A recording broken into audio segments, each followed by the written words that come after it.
Alors aujourd'hui, à Aerodrive, notre principal objectif, c'est de créer des systèmes de surveillance intégrés qui ont une composante drone qui permet une collecte et une valorisation de données sur des zones et des étendues importants. Donc aujourd'hui, c'est la motivation qui est de monter un système de drones de surveillance pour répondre aux enjeux sécuritaires, que ce soit pour les privés ou bien les institutionnels. Quand on parle des privés, des grandes structures industrielles, c'est pour principalement la surveillance des périmètres, la détection des intrusions. Et pour les institutionnels, on parle des gouvernements, on veut faire réaliser une surveillance au niveau des postes frontières, que ce soit terrestres ou marins. Nos systèmes de surveillance peuvent être d'une grande valeur ajoutée à ces deux types de scénarios.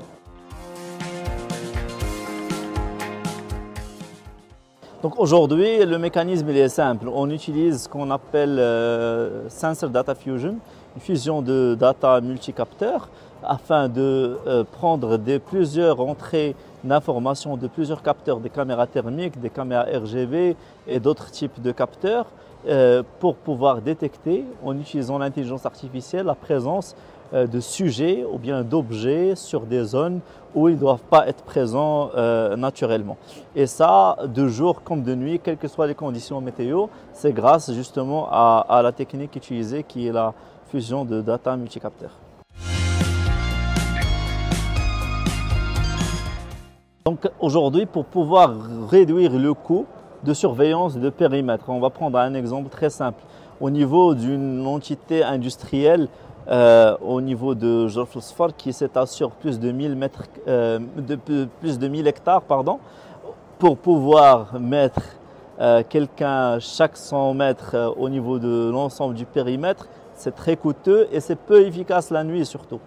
Aujourd'hui, avec un seul système qui fait des rondes périodiques tous les 20 minutes ou 30 minutes, on est capable de détecter des intrusions et avec une seule équipe qui est à terre, il peut intervenir directement à l'emplacement où on a détecté l'intrusion. On parle aussi de la fiabilité. Exactement. Donc ça, j'ai un autre exemple très simple. Durant le Covid, afin de détecter les personnes qui sont là au-delà du couvre-feu, on a travaillé avec le ministère de l'Intérieur, ici sur la région d'Orhamna et sur la région de Marrakech, pour pouvoir aider les patrouilles qui sont au sol à détecter les rassemblements qui n'étaient pas autorisés à l'époque, et ce qui a fait de sorte à ce qu'au lieu qu'une patrouille couvre un bloc ou bien une zone donnée, on était capable d'augmenter sa couverture jusqu'à 10 fois la couverture initiale, parce qu'on couvre justement l'ensemble et on oriente directement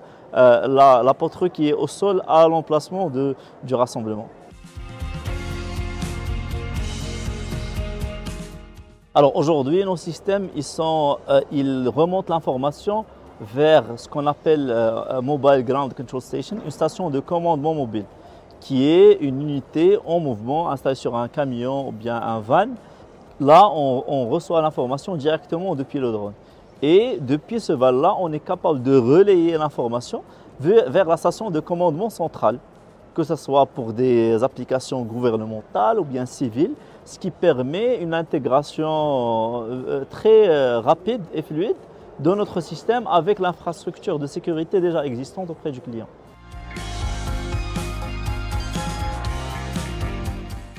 Alors aujourd'hui, la limitation, comme vous avez dit, on peut distinguer deux ordres principaux. Aujourd'hui, des limitations qui sont dues à des conditions météorologiques très sévères, même si on est capable à survoler des zones avec un vent de travers qui peut aller jusqu'à 80 km, mais voilà, ça reste une limite opérationnelle. Deuxième limite opérationnelle qui est de l'ordre de l'autonomie, et là, surtout quand on est sur des configurations 100% électriques. C'est la raison pour laquelle à Aerodrive, on a aussi des configurations où on a des motorisations thermiques qui peuvent aller jusqu'à 10 heures d'autonomie.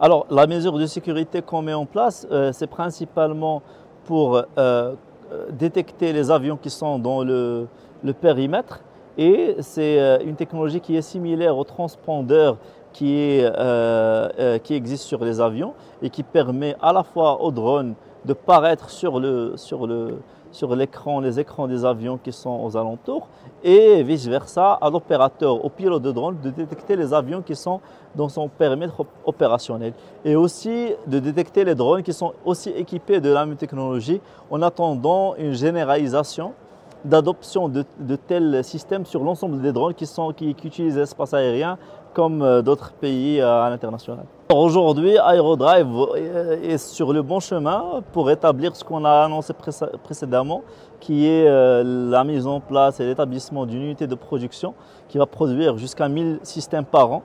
Et ça, c'est pour répondre principalement aux besoins nationaux et ensuite régionaux et internationaux en termes de drones qui sont dédiés pour les applications sécuritaires.